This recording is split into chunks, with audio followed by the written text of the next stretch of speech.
What I like about this fit out is that you've created a very distinctive design on what must have been quite a modest budget.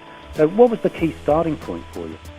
You've got lots of raw materials and sort of basic, simple kind of finishes, and it was all really a response to the fact that it was a finished corporate interior that the guys really hated, and we just wanted to do something completely different from that. And the timber, the wood look is quite distinctive in that respect.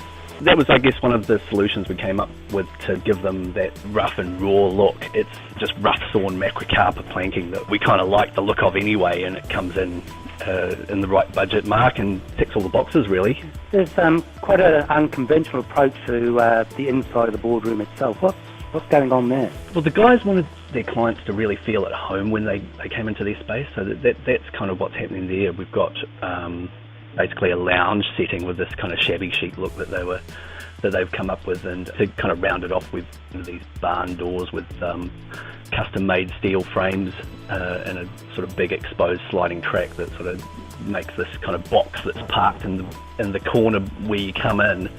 And when you open it up, you've got this real comfy, sort of cosy lounge. And in the kitchen, you picked up on the timber look again there. Yeah, well, it sort of became a theme then. So we had another sort of boxy-looking corner, so we clad it in the wood, and it helped us to integrate what was actually a recycled kitchen cabinet and bench top, and we sort of just worked around it with the woodwork and sort of nestled it in the corner there. And then Matt was quite keen to create a bit of a bar effect there, so we created a new bar counter that you kind of greeted with as you walk in through the door. I guess one of the areas that's potentially expensive in an office fit out is the workstations. So when you're on a modest budget like this, how did you resolve that issue?